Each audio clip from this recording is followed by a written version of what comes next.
ከዚህ ቀጥሎ ያለው በ381 ዓመተ ምህረት በመንፈስ ቅዱስ ላይ የተለየ ትምህርት ይዞ አንድ ካህን ተነሳ። በ325 በወልድ ላይ በክርስቶስ አስተምህሮ ላይ ነበረ አርዮስ የሚባለው ካህን የተለየ አስተምህሮ ይዞ የመጣው። የስብሰባው ምክንያት ይሄ ነበረ። አሁን ደግሞ ለሁለተኛ ጊዜ በ381 መቅዶኒዎስ የሚባለው ካህን የተለየ አስተምህሮ ይዞ መጣ። መንፈስ ቅዱስን ከአብ ከወልድ በማሳነስ ማለት ነው።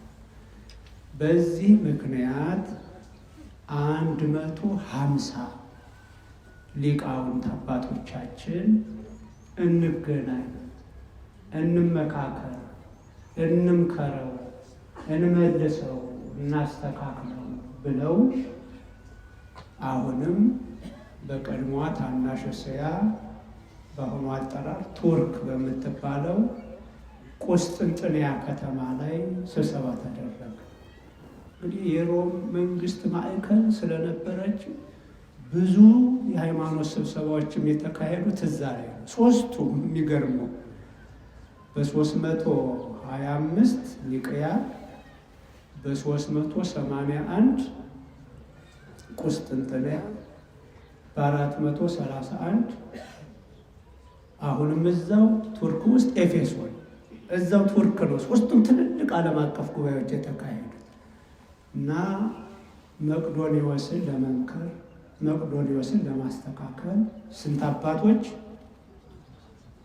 150 አባቶቻችን ተሰበሰቡ። አፈ ጉባኤው ጢሞቴዎስ ዘአልቦ ጥሪት የሚባለው አባት ነው።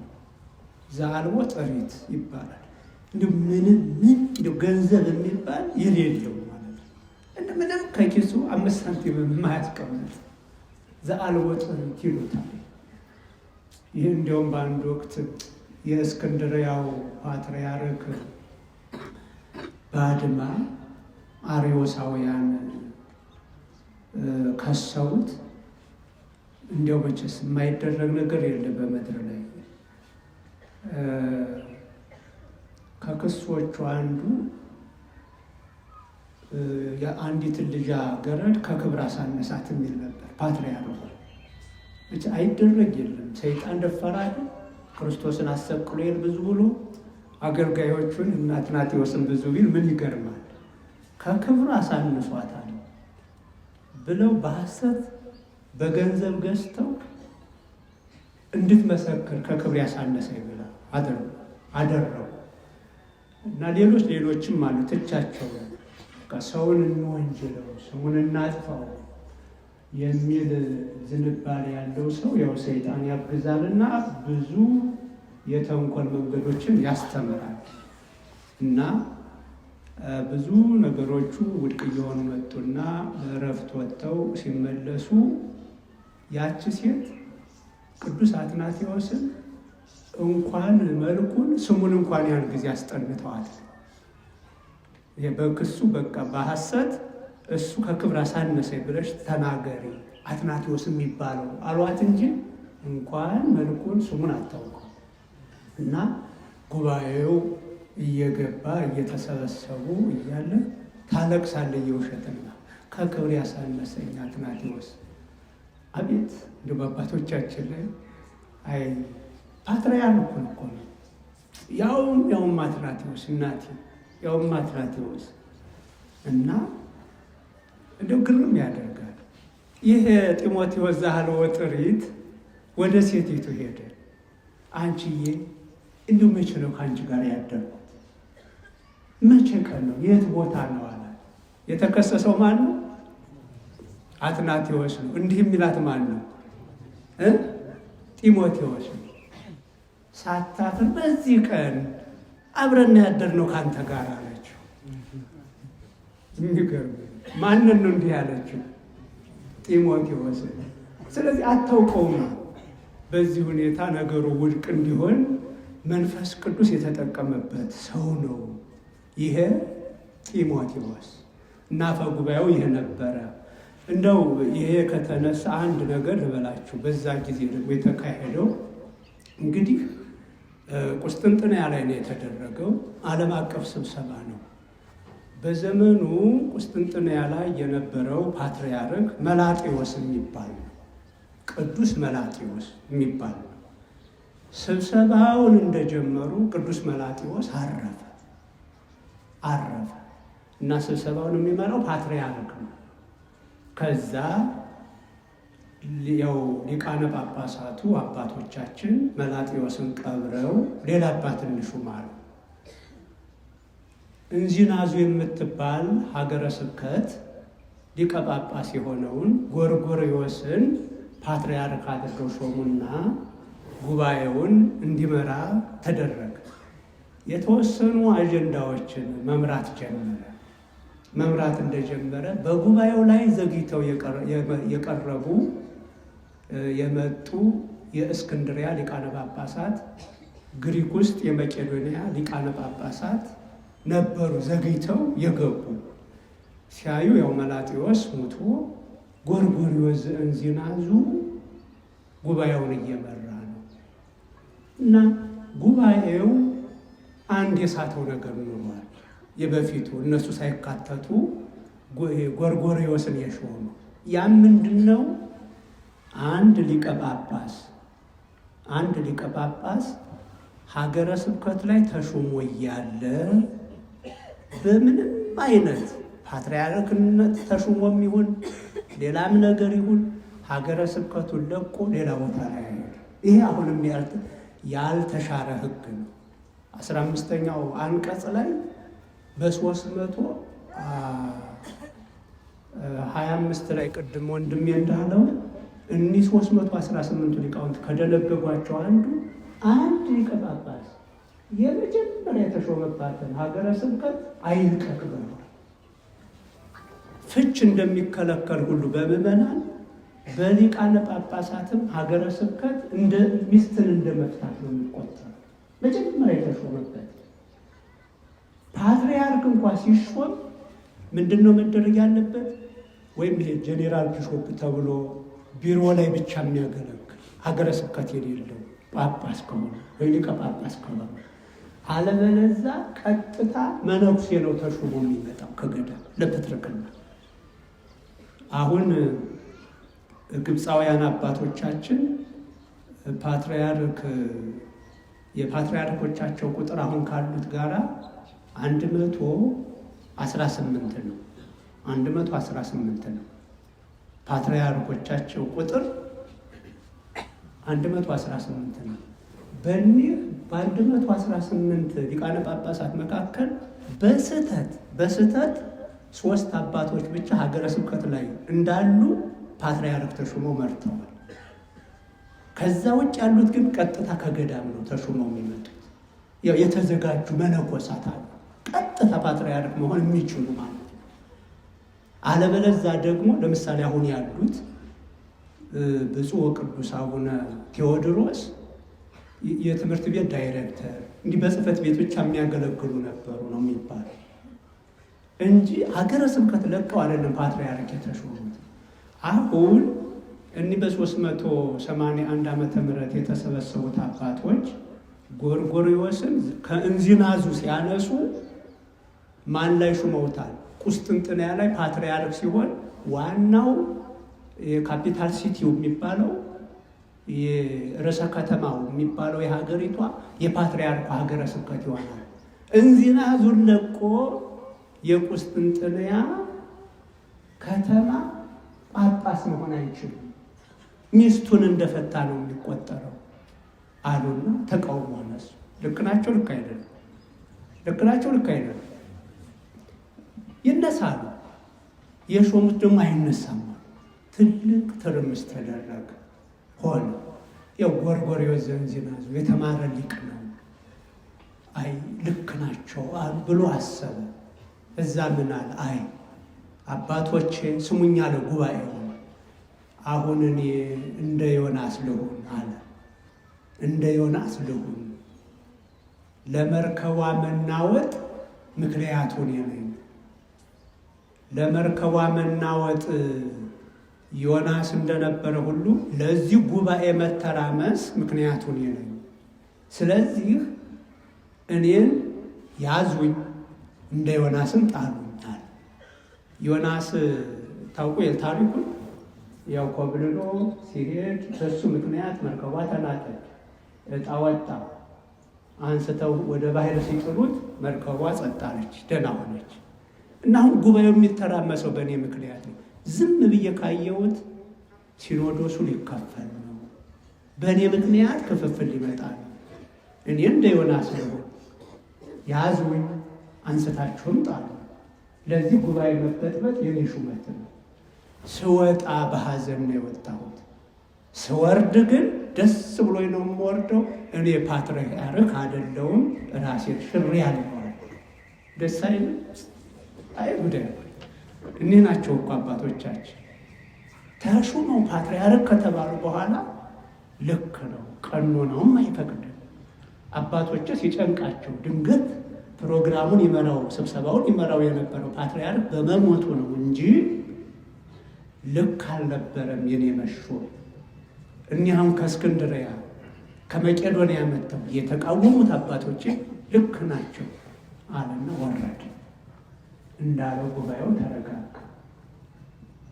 ዮናስ ዜና እንትን ጎርጎርዮስ ወደ ባህር ወደቀ ማለት ተሻረ ማለት ነው ከፕትርክና። ከዛ በኋላ ጉባኤው ምክክር አደረገ። እንዳልኳችሁ ጳጳሱን ፓትርያርክ ማድረግ አይቻልም። ሁሉም ሀገረ ስብከት አለ። ምክክር አደረጉ፣ ፈለጉ። በዛቸው አጭር ጊዜ ውስጥ ቁስጥንጥንያ ዙሪያ ምን አይነት ካህናት አሉ? ምን አይነት ምዕመናንስ አሉ? የክህነቱን ትምህርት ተምረው በምዕመንነት ደረጃ የተቀመጡ ለካ ሲፈትሹ ኔክታሪዎስ የሚባል የመንግስት ሰራተኛ ነው። እንደውም ሹም ነው፣ ባለስልጣን ነው። ኔክታሪዎስ የሚባል ገና ደግሞ ያልተጠመቀ፣ የሚገርማቸው ያልተጠመቀ ንዑስ ክርስቲያን ነው። ይሄ ንዑስ ክርስቲያን ወይም ንዑሰ ክርስቲያን የሚባለው አሁን ቅዳሴው መካከል ላይ ትሰማላችሁ። ጻኡ ንዑሰ ክርስቲያን ይላል አይደል? ዲያቆኑ በዜማ ሰምታችሁታል አይደል? ንዑሰ ክርስቲያን ማለት ምን ማለት ነው ቢባል ገና ያልተጠመቀ በትምህርት ላይ ያለ ማለት ነው። በትምህርት ላይ ያለ አሁን ከእስልምና ወደ ክርስትና ልምጣ ካለ አንድ ሰው ይማራል፣ ስነ ምግባሩ እምነቱ እንዲበስል ይደረጋል። እንደሱ አይነቶቹ ቅዳሴ ይገባና ጻኡ እስከሚለው ድረስ አብረው ያስቀድሳሉ። እስከዛ ያለው ድረስ ትምህርት መዘጋጃ አለ። እንግዲህ የቅዳሴው ክፍል ከዛ በኋላ ወደ ፍሬ ቅዳሴው ልንገባ ስንል እነዛ ንዑሰ ክርስቲያን የተባሉት ውጡ ይባላሉ። እና ይሄ ኔክታሪዎስ ማለት ያልተጠመቀ የክርስትናውን ትምህርት ግን ጥንቅቅ አድርጎ የተማረ ሰው በስነ ምግባሩ ከአንድ መነኩሴ በላይ ስነ ምግባር ያለው በሃይማኖቱ፣ በስነ ምግባሩ፣ በሃይማኖቱ እውቀቱ ብስል ብሎ ኔክታሪዎስ ተገኘ። በዛ መካከል ብዙ ሰዎች ሲፈተሹ የሚገርም እሱን አጥምቀው ክርስቲያን አድርገው ፓትርያርክ በዛን ቀን ሹመው ይህን የ381ዱን ስብሰባ እንዲመራ አደረጉ። አይቀርባችሁም?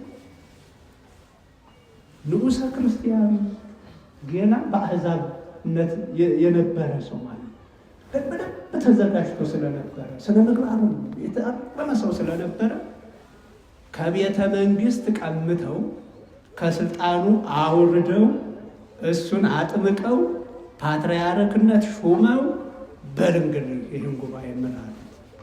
ይሄን ጉባኤ ይሄ ሰው ነው የመራው፣ ፓትርያርኩ ነው።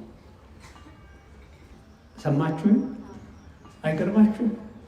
እንደዛ ነው። አሁን ባለፈው ስንታገል የነበረ ውረዱ ውረዱ፣ አግባብ አይደለም፣ እንዲህ አይነት ሹመት የለም ስንል የነበረ 318ቱ ሊቃውንት በ325 ዓመተ ምህረት ኒቅያ ላይ በደነገጉት መሰረት እና በዚህ መሰረት ወደ ዝርዝር ነገሮቹ አልገባም እንዳልኳችሁ መቅዶንዮስን መከሩ ዘከሩ አልመለሳል። አሁን አወቁ በሚል ሰው ላይ ትዕቢት ይጠናወተውና ስተት እንኳን ቢኖርበት ተሳስቻለሁ አይል። ከስልጣኑ ብታወርዶት ባድማ ወረድኩ ነው የሚለው። ሰው የሌለኝ ሆኖ ነው የሚላችሁ እንጂ አጥፍቼ ነው የኔ ችግር ነው አይል። ቢሉት ድርቃ ምን ይደረጋል? እያዘን ወደ ጋንግሪን የተለወጠው በሽታው የተለወጠበት እጃችን እንደሚቆረጥ ያው አውግዘው ከቤተ ክርስቲያን ለዩት። ማንን? መቅዶንዮስን። ኔክታሪዎስ መሪ ሆኖ ጢሞቴዎስ ዘአልቦጥሪት አፈ ጉባኤ ሆኖ የተካሄደው ጉባኤ ይህን ሰው ለየ። ከዛ በኋላ እኒህን 5 አንቀጾች ደነገጉን አባቶቻችን። ምን የሚለውን ቅድም እህቴ እንደጀመረችው በመንፈስ ቅዱስም እናምናለን፣ እርሱን ጌታ ሕይወትን ምን የሚሰጥ ነው ማለታቸው። እሱም ጌታ ነው፣ ከአብ ከወልድ የማይለይ ሕይወትን በመስጠትም ከሦስቱ አካላት የማይለይ ነው ጌታ። እሱም ጌታ ሕይወትን የሚሰጥ ከአብ የሰረጸ ከአብ ከወልድ ጋራ በአንድነት እንደ አብ እንደ ወልድ በእኩልነት እንሰግድለታለን አለ። ልክ አይደል? በቃ ይህን እንደነገርኩ እርሱም በነቢያት አድሮ የተናገረ ነው። በዘመነ ብሉይ እግዚአብሔር ዓለምን ለማዳን አንድ ልጁን እንደሚልክ በነቢያት ላይ በነ ኢሳይያስ፣ በነ ኤርምያስ፣ በነ ዳንኤል፣ በነ ሕዝቅኤል በሌሎቹም ነቢያት ላይ አድሮ የተናገረ ነው። ስለዚህ እንደ አብ ከአብ ጋር ለአብ እንደምንሰግድ ለወልድም እንደምንሰግድ የባህሪ አምላክ ብለን ለሱ እንሰግዳለን። የአቋም መግለጫቸው። ከዚሁ ጋር አያይዘው በቤተ ክርስቲያን ላይ ልዩነት እንደሌለ ለመናገር ከሁሉም በላይ በምትሆን ሐዋርያት በሰሯት በአንዲት ቅድስት ቤተ ክርስቲያንም እናምናለን። ከሁሉ በላይ በምትሆን አሁን ከተማችን ላይ ከዚህ ህንፃ ይልቅ ብዙ ኢንቨስት የተደረገባቸው የሰው ኃይል፣ የገንዘብ ኃይል የተሰዋባቸው ትልልቅ ህንፃዎች ይኖራል። ግን ከዚህ ቤተ ክርስቲያን ህንፃ በታች ከሁሉም በላይ በምትሆን በዓለም ላይ ብዙ ህንፃዎች ይኖራል። ይህ ህንፃ ግን ከዛ ሁሉ ምንድን ነው? በላይ ነው። በአንዲት ቤተ ክርስቲያን እንዲህ በግንብ የተሰራ ቤተ ክርስቲያን ይኖራል። በጭራሮ፣ በጨፈቃ፣ በእንጨት፣ በጭቃ የተሰራ ይኖራል። ሁሉም ግን ምንድን ነው? ሁሉም ግን አንድ ነው። ቤተ ክርስቲያን ከተባለ በብረትም፣ በሲሚንቶም፣ በድንጋይም፣ በብሎኬትም፣ በወርቅም፣ በዕንቁም እንስራው፣ በጭራሮም፣ በጨፈቃም፣ በጭቃም፣ በእንጨትም እንስራው። ቤተ ክርስቲያን ምንድን ናት? አንዲት ናት። በቃ የትኛውም ዓለም ትኑር፣ በየትኛውም በከተማም በገጠር ቤተ ክርስቲያን ምንድን ናት? አንዲት ናት አሉ አባቶቻችን። ስለዚህ በዚህ እናምናለን። ይሄ ጉባኤ ያምናል አሉ። ኃጢአት ሶስተኛ ደግሞ ኃጢአት በሚሰረይባት በአንዲት ጥምቀት ምን እንላለን? እናምናለን። በአንዲት ጥምቀት አንዲት ናት።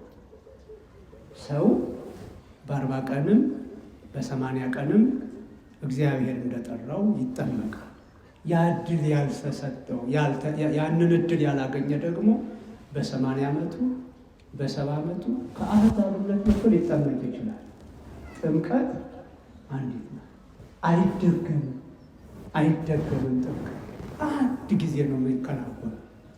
አንድ ጊዜ እግዚአብሔር ልጅ የምንሆንባት እና ጥምቀት አንዲት ናት። በጨፈቃ በተሰራችው ቤተ ክርስቲያን የሚጠመቅ፣ በከተማ በወርቅ በዕንቁም በልዩ ሁኔታ በተሰራ ቤተ ክርስቲያንም ስር ይጠመቅ። ጥምቀት ምንድን ናት? አንዲት ናት። ሶስተኛ ደግሞ ምን አሉ? ይቅርታ፣ አራተኛ ማለት ነው። የሙታንን መነሳት ተስፋ እናደርጋለን። ፈርሰን በስብሰን የምንቀር አይደለም። ለምሳሌ የማቴዎስ ወንጌል ምዕራፍ 25 ከቁጥር 31 ጀምሮ ስንመለከት ምንድን ነው? በክብር በምስጋና ወደ ሰማይ ያረገው በአብ ቀኝ የተቀመጠው ዳግመኛ መጥቶ ጻድቃንን በቀኙ ኃጥአንን በግራው ያቆማል አይደል? ከየት ተነስተን ነው? ጻድቃን የተባሉትም ኃጥአን የተባሉትም ከየት ነው የሚመጡት? ከመቃብር ነው የሚመጡት። ነፍሳቸው ከሲኦልም ይሁን ከገነት ትመጣለች። ስጋቸው ከወደቀበት ይነሳል። ነፍስና ስጋ ይዋሃዳሉ። ያን ጊዜ እንግዲህ እንደየስራችን በቀኝ እንቆማለን፣ በግራ እንቆማለን። ይሄን እናምናለን፣ እንነሳለን። ለክብርም ይሁን ለውርደት እንነሳለን ብለው አራተኛ ይሄን ያቋም መግለጫ አለ። የሚመጣውንም ህይወት እናምናለን። የሚመጣው ህይወት ምንድን ነው? ሌላ ሀገር አለ፣ ሌላ ዓለም አለ። ህይወት ይቀጥላል። በዚህ ምድር 70-80 ዓመት ብቻ የምንኖረው ብቻ አይደለም ህይወት የሚባለው። ሰው በተለይ ክርስቲያን ሞተ ሲባል ለዘላለም ህይወት ተወለደ ማለት ነው። አሁን ከእናት ማህፀን 9 ወር እንቀመጣለን። የ9 ወር ሀገራችን የ9 ወር ዓለማችን ማን ነበረ? የእናት ማህፀን ነው። የእናቶቻችን ማህፀን ነው የ9 ወር ሀገራችን ዓለማችን። ከ9 ወር በኋላ ከዛ እንወጣለን። ለዛኛው ለእናት ማህፀን ሙት ልንባል እንችላለን። የእናት ማህፀን ሞተ ሊል ይችላል። ከዛ ወጥተናልና ግን አልሞትንም። ወደ ሌላ ሀገር ነው የተሸጋገርነው። እንደገና ደግሞ ከዚህ ዓለም ወጥተን ስንሄድ ለመንግስተ ሰማያት አዲስ ልደት እየተወለድን ነው። ለዘላለም ህይወት እየተወለድን ነው። ያ ህይወትም እንዳለ ምን እንላለን? እናምናለን ማለታቸው። ለዚህ ነው ይህን የሃይማኖት ጸሎት የሚባለውን ሁሉም ክርስቲያን ሸምድዶ እንዲይዘው እንዲመሰክረው የሚመከረው። አሁን ዘወትር በጸሎታችን አይቀርም። መቼም ጸሎት የሚባለው ማረኝ የሚለው ብቻ አይደለም። ይህም የእምነት አቋሙም ጭምር ነው አብሮ የተካተተበት። የእምነት አቋሙ እግዚአብሔር የባህሪ አምላክ እንደሆነ፣ ኢየሱስ ክርስቶስ የባህሪ አምላክ እንደሆነ፣ መንፈስ ቅዱስ የባህሪ አምላክ እንደሆነም ጭምር ጌትነቱን፣ ዘላለማዊነቱን፣ ሁሉን ቻይነቱን እየመሰከር ለዛ ደግሞ ኃጢአቴን ይቅር በለኝ፣ ማረኝ፣ ይህን ስጠኝ፣ ይህን አስወግድልኝ እንለዋለን። እና በጸሎታችን ውስጥ ልብ ብላችሁ ብታዩት የእምነት ምስክርነት አለ። እግዚአብሔር የባህሪ አምላክ እንደሆነ በመካከል እንመሰክራለን። እና ይሄ ጸሎት ምንጊዜም የዘወትር ጸሎት ላይ የማይቀር ነው። ይሄ አሁን ያለው የሃይማኖት ጸሎት የምንለው። ስለዚህ ጥሩ ይዛችሁታል፣ በደንብ ያዙት። እሺ ያዙት። ሁላችሁ ማደራ ልጆቻችሁን ንገሯቸው። አባቶቻችን፣ እናቶቻችን ልጆቻችሁን ንገሯቸው። ከእናንተ የሚሻል ከእኔ እንዲሻል አድርጓቸው። ለዛም ነው ችላ እንዳትሉ ጊዜው አልገጥመን ብሎ ባይፈጥም ባይቋጭም ስራ ባንጀምርበትም ወይ ብላ ላይ በዘመናዊ አደረጃጀት 23,000 ካሬ ሜትር ላይ የ300 ወንዶች ተማሪዎች የ100 ሴቶች ተማሪዎች ትምህርት ቤት እየገነባን ያለ ነው። ከገጠር አምጥተን ልናስተምር አይደለም። 70-80% የወልዲያ ከተማ ልጆች እንዲሆኑ ነው የምናስበው። ሴቶች ልጆቻችሁን፣ ወንዶች ልጆቻችሁን ሌላው ይቅር ትምህርት እንደተዘጋ እስከ መስከረም ትምህርት መክፈቻ ድረስ ልጆቻችሁን እዛ ነው የምናቀርባቸው። ይህን እንዲያውቁ ማለት ይህን እንዲማሩ ማለት። ስለዚህ ይሄ የህሊና ዝግጅት እንዳይቆም እሺ፣ እንዳትረሱት። ይህን ትምህርት ቤት እንዳትረሱት። አዘጋጁ። በጊዜያችሁ፣ በገንዘባችሁ፣ በጉልበታችሁ ገንብታችሁ ለመጨረስ የህሊና ዝግጅት ይኖራችሁ። እንዳትረሱት። እኔ በረሳ እንዳትረሱት። እንዲህ አድርገን ልጆችን ቀርጸን ማሳደጋለን። የመንግስተ ሰማያት ጉዳይ ቸልም ይባላል። ፊዚክስ ባናጠና፣ ኬሚስትሪ ባናጠና፣ ባዮሎጂ ባናጠና ምንም ማለት አለ። ለዚህ ከንቱ ዓለም ምናልባት ሙሉ ላይ ያደርግ ይችላል። ይህን ባለማወቃቸው በመንግስተ ሰማያት ጉዳይ ግን ምንም አይነት አሉታዊም አዎንታዊም ተጽዕኖ ይኖራል። የሃይማኖት ትምህርት ግን የመንግስተ ሰማያት ጉዳይ እና አንድ ወይ ብላ ላይ የጀመርነው አለ ሰንበት ትምህርት ቤቶቻችን ማደራጀት ለልጆቻችን በሚመቹ መልኩ ጥልቅ የሆነ የሃይማኖት ትምህርት የአብነት ትምህርት እንዲማሩ የአብነት ትምህርት ቤቶችን ብዙ ቦታ ላይ መገንባት ይጠበቅብናል እና ለዛ ተዘጋጁ ለማለት ነው። ይበቃናል። እግዚአብሔር ይስጥልን። እግዚአብሔር ከእናንተ ጋር ይሁን። እግዚአብሔር ከሁላችን ጋር ይሁን።